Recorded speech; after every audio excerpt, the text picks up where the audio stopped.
Ba ka to ka RTI ka ba pilai ba kala ami po social media ba dapat kat kubor. Kawai ka bang asolong ngo ka sulong no ba itu inong file ka to ka RTI. Ka jingkali ka ba ilabu lingba ka RTI ka jongki tek kum ba ilapan lingba ki jingkali ngila ai. Ti ka basolong ngo enga ka sulong no tanggani ka wei ba po ki kat kubor ba social media ka don ka jingkan no nakatuka nagitui aktivis yang ba ka district council ka khamkhot tender ne public notice tada fikli tingi na ka district council rungin ai ke nyepi ka ta ka kot kasla handai ka jing he ka long bai kham kli hatongi khot tender ne khot public notice ya ka tu ya ki tu ki gates ne ka jing kli ka jong i ka kli bai thek ka notally ki work order pi ai kini di ki work orders ki badan bat nga hang ni khman ti kini ki jo ki copies ki bangila ai sha ki tu ki RTI activist ti kumang omantan kajing kali ki kham kali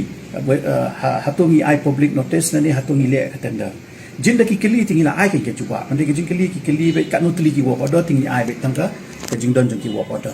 tamman she shai lang baro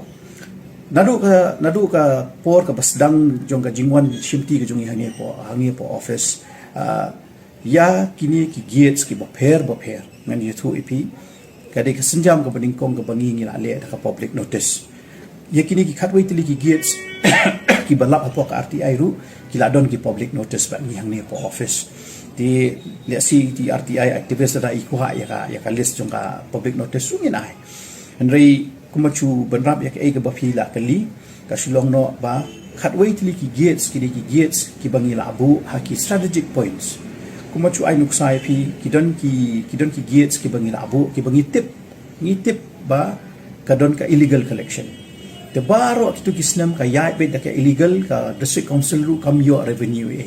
dia ha ka jaka jong kitu ki illegals ka bamanta ni labu da ka belum legal da ka bangi ai da ka work order but chua bangi ai da ka work order ru ni labu da ka public notice hang ni apa notice board jong ka district council ka bangi ai por hadu nyo na di suppose ni ya ki nong application na ki nong applicant ki banwan ban apply ha ka be dei bat ka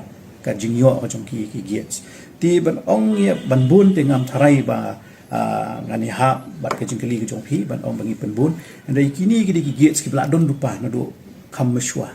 ti ke shu ni pendu kat ni na ki ki jaka ni install shiki jaka ki bangi smuthu ba ka revenue ka jongi ka don ka jing leakage ka babon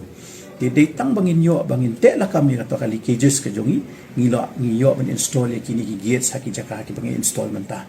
na kini danga bakla mga kadon stage po west castles ki don ko masawsan tali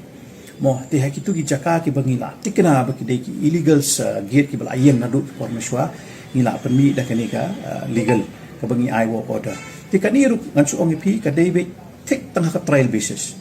mo namar ba haki jaka ki budon ki illegal mashwa ngila abo da ki gates ki balong legal lingba ki work orders ti kin trekam ngin say pet hadin uniusna namar bangila ai yakini ki work order shaki pet ba ki bapher nang tinapo west castles but lada ki wan ai ka report hadin dakut ka term ko jongki lan dakut ka time period ka bangi ai namar be ka di financial year be tingin sayo bangin ya pay ani ban khmi hato kalong de em ka bodon kam pade bangi dang beteng yi kita ki giet lan ngin pendu ini ki giet nama bangi smuthu ka jingbu ko jongi ini ki giet ha mantau snem silong no tang mente la kam yi ka tu ka jingya ba illegal jong ini ki giet